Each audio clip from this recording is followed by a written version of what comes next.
This is the battlefield of Pharsalus in northern Greece. I'm Matthew Settle. On August 9th, 48 BC, 70,000 Roman soldiers fought to the death in these fields. But they were not fighting a common enemy of Rome. They were fighting each other. This was civil war. The Battle of Pharsalus would decide whether Julius Caesar or his bitter rival, Pompey the Great, would be master of Rome. Now, with new video game technology, you're about to see this great battle as never before. The vast numbers of soldiers, the troop formations, how they fought, and how the battle was won. Get the view the generals wished they'd had. Now, decisive battles.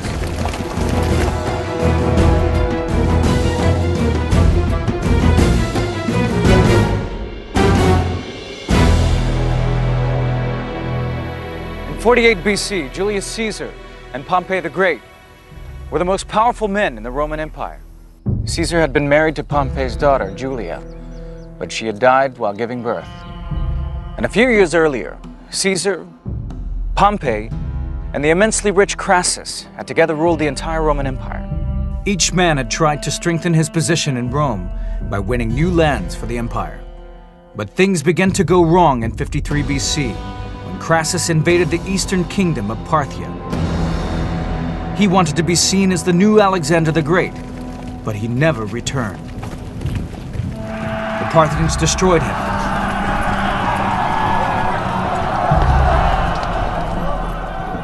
He lost his army, his son, and his own life at the Battle of Carrhae. Meanwhile, Caesar, a brilliant general, had been winning victory after victory in Gaul, modern-day France.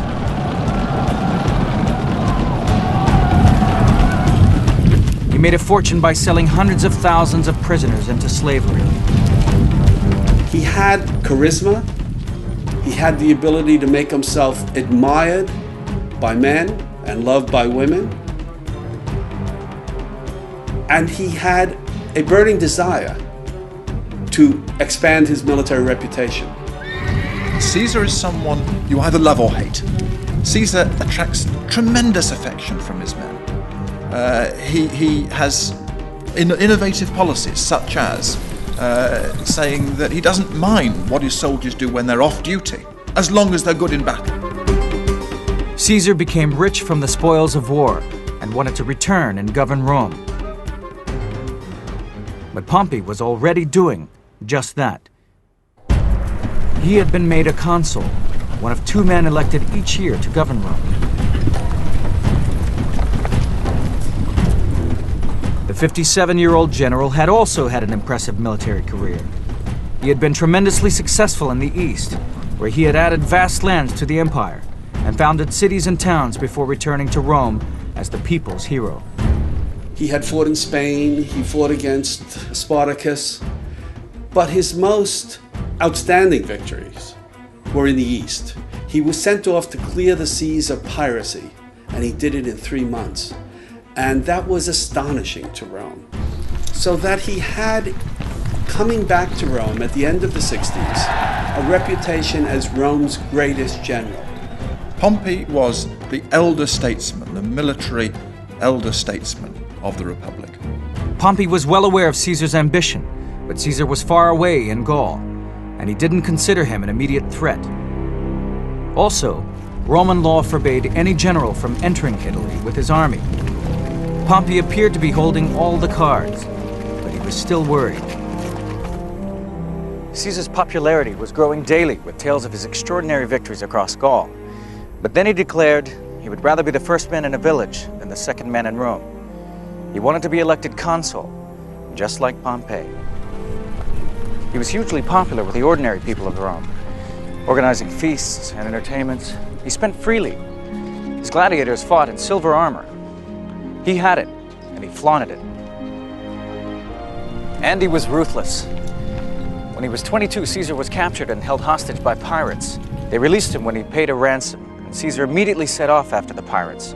When he captured them, he crucified them and cut their throats. But he had a strong bond with his legions. He campaigned for his veterans to be given farmland when they retired, and addressed all of his soldiers as comrades. But Caesar wins not just loyalty, not just respect, but love from his men. And that, I think, is, in the end, what tips the balance between him and Pompey. Now covered in victory honors, Caesar decided to go for broke. He marched his legions down through Gaul to the Italian border marked by the river Rubicon. The boundary of Italy, beyond which you were not supposed to bring your armies because of the danger of civil strife and so on, was a small river, the Rubicon River, in northern Italy.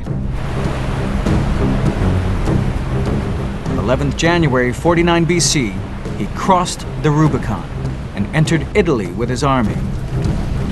He had broken Roman law. There was no turning back. That was an act of treason. It's as simple as that. A few days later, Pompey fled Rome and prepared for civil war. Caesar marched down through Italy, defeating all who tried to stop him. His soldiers had come through the wars in Gaul and were at the peak of fighting fitness. Pompey gathered his legions at Brindisi, put them on ships, and sailed for Macedonia. The east was where he had made his name. There he could count on help and support.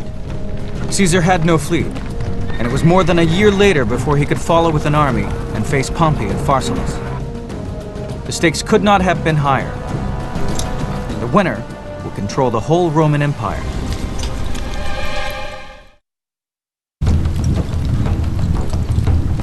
It is 49 BC, and Rome's two greatest generals, Caesar and Pompey, are fighting a civil war for control of the empire.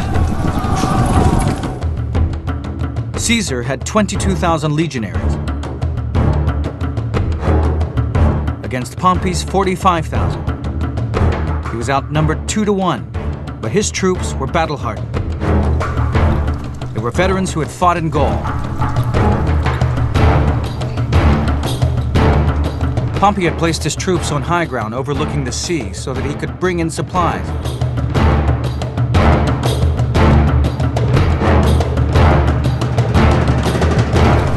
Caesar was constantly having to find ways of feeding his army. Most of the surrounding countryside was loyal to Pompey.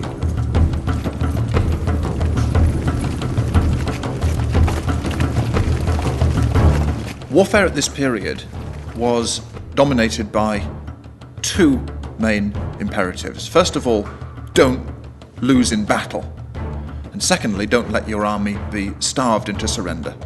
Pompey set up his camp by those trees on that distant hill, where he could see Caesar's tents here, about 3 miles away.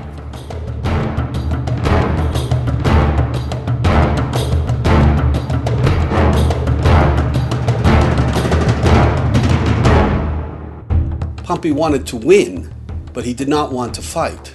He felt that Caesar's troops were tired, they were hungry, they were malnourished, that eventually he could win without a fixed battle. As one army broke camp, the other would follow and shadow it.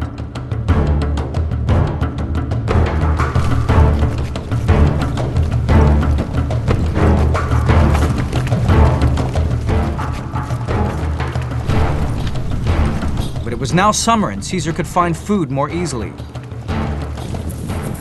Pompey's advisors urged him to finish Caesar off before he grew stronger. Pompey's men, if they're being held back, will start to think, what's wrong with us? Why aren't we the equal of these people whom we outnumber? What's wrong with our general if he won't trust us to fight? So in the end, Pompey is convinced by these arguments. On 9th August in 48 BC, Pompey's troops moved down from the high ground and drew up in battle order on the flat plain at Pharsalus.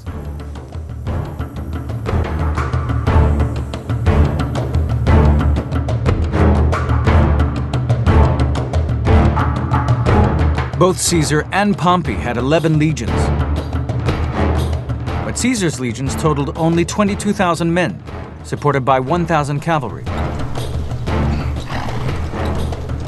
He was outnumbered by Pompey, who had 11 full-strength legions totaling 45,000 men and 7,000 cavalry.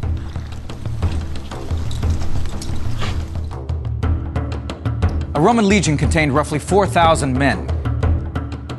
This was divided into 10 cohorts. The cohorts were in turn divided into 6 centuries, each containing 80 men. Each century was led by a centurion, the key soldier on the Roman battlefield.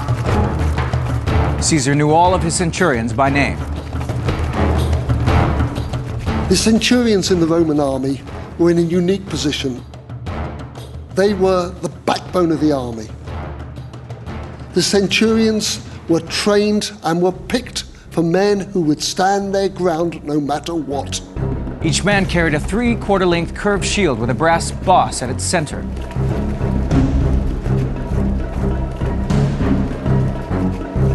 A pilum or spear, and the Roman stabbing sword, the gladius. Helmets with cheek pieces gave good protection. Roman legions were backed up by auxiliary troops. These were from tribes that had been conquered by Rome. They served for 25 years, and the reward, if they survived, was to be made a citizen of Rome. The auxiliaries included archers from Syria and cavalry recruited from tribes with a good tradition of horsemanship. There was great pride within the legions. This was the fighting machine which had made Rome a world power. But now, instead of battling against barbarians on the fringes of the empire, these soldiers would be fighting each other.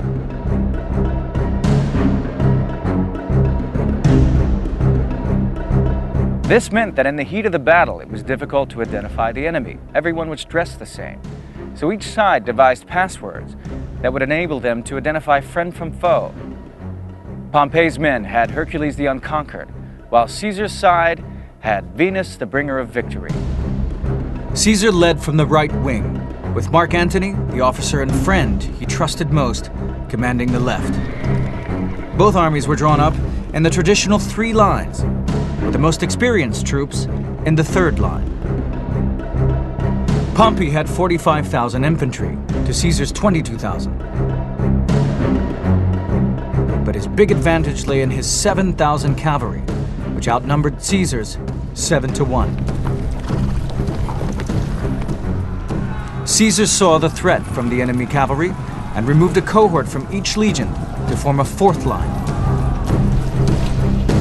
which he placed behind his own cavalry as an extra line of defense. Pompey's troops made no attempt to advance, so Caesar ordered his legions forward.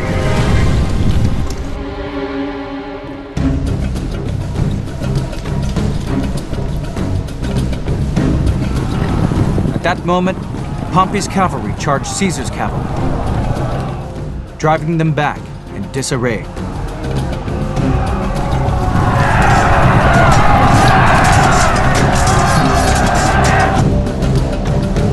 The battlefield was covered in whirling dust.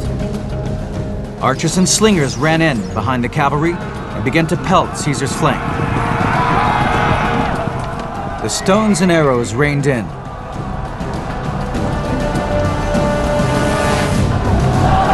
Caesar had been taken by surprise. The Battle of Pharsalus was on, and the winner would rule the Roman Empire. It is 49 BC. Rome's 2 greatest generals, Caesar and Pompey, are fighting for supremacy. Caesar rallied his troops after the shock of the all-out cavalry charge. This was truly a civil war. Pompey's cavalry had been led by Caesar's old companion, Labienus. He had fought side by side with Caesar in Gaul, but had now gone over to Pompey. Labienus' disloyalty was reflected in Caesar's own history of these events. Most nights, Caesar would dictate page after page to a scribe in his tent, or on the move as he traveled with his army. In Caesar's history of the war in Gaul, Labienus is a brave and loyal commander. But in the Civil War, he is portrayed as a savage and brutal opponent. But having broken through Caesar's line, Labienus was in trouble. He could not reform his cavalry, and the left wing of Pompey's army, which had followed his charge, was milling around in confusion. Caesar sent in his fourth line against the horses.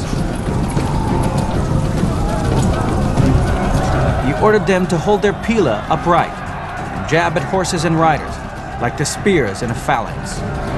Caesar told them to leap up, not to throw their spears, but to take their spears and push them up at the faces of these horsemen. Ancient cavalry, indeed cavalry at most eras, don't do well against prepared heavy infantry. Pompeian cavalry were not expecting to run head-on into a well-disciplined line of Roman legionaries. 3,000 men, all with 8-foot spears, were just too much for the riders. Hundreds fell, and the remainder fled into the hills.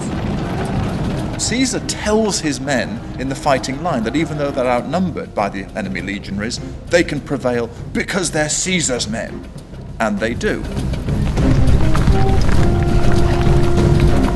Caesar was an extraordinary leader of men. He had spent year after year after year with his troops in Gaul. He knew the names of his centurions. He lived with his men. He slept in the tents with his men. And his men were willing to fight and die for him. Caesar now took control of the battle. He ordered his men to charge at the enemy. For 200 yards they ran. A hail of arrows rained down on helmets and shields. But even when they got to within 30 yards, Pompey's men still refused to advance. He told his troops not to charge. The argument was that if you don't charge, Caesar's troops got to traverse twice the distance, and they're going to be tired out when they get here. Caesar's centurions called a halt, gave their men a breather, and tidied up the ranks. But then they advanced through their pila.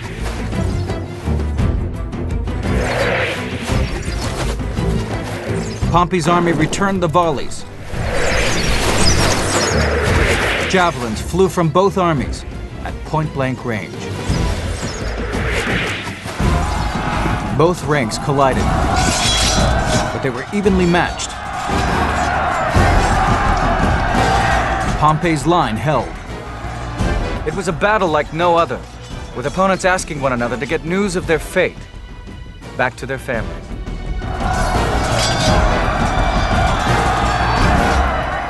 Caesar's fourth line could not make any headway against Pompey's weakened left wing.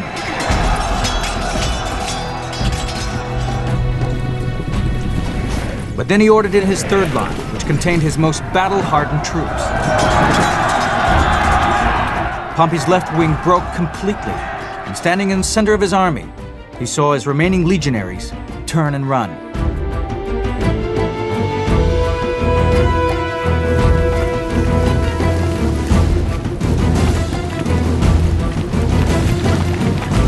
Pompey lost the will to fight and fled in panic back to his camp. Caesar had won the day. What the civil war between them reveals is that Caesar is actually the better general, and that his success in Gaul had not been a flash in the pan. It was an instance of someone who has a tremendously flexible grasp of generalship and can inspire his men even more than Pompey did. In his own written accounts, Caesar claimed he killed 15,000 of Pompey's men, lost only 200 dead, and captured 9 of the coveted eagles. But this was, after all, history written by the winner. The Greek historian, Plutarch, calculated Pompey's casualties at 6,000. Pompey is described in most of the historical sources as being totally shattered by this and crazed almost by this defeat. He withdraws to his tent, he leaves his soldiers on the battlefield, he flees. Pompey and his wife fled to the coast of Greece and sailed to Egypt. Caesar pursued, but the two rivals would never meet again. One of Pompey's own centurions murdered him as he stepped ashore near Alexandria. Caesar arrived 3 days later and was given Pompey's head in a sack, but he refused to look at it and ordered that Pompey be buried with full honors. He wanted to heal the wounds of civil war and showed mercy to many of Pompey's lieutenants, including Marcus Brutus, whose mother had been Caesar's lover. Caesar wanted them to join him, and he sends tribunes in to tell the blokes, you know, you're Romans, we're Romans. Caesar would stay for a while in Egypt and had a child by the young queen, Cleopatra. The civil war was over. He now had supreme power in Rome. His victory marked the end of the old Roman Republic. After returning to Rome, he became dictator. He even had a month of the year named after him, Julius, July. From now on, the men who ruled Rome would be emperors with absolute power, claiming divine authority from the gods. 4 years later, in 44 BC, Caesar was stabbed to death by conspirators who feared he had amassed too much power. One of them was Marcus Brutus, whose life he had spared in Pharsalus. Bleeding from many wounds, Caesar fell dead at the feet of a statue, the statue of his greatest rival, Pompey the Great.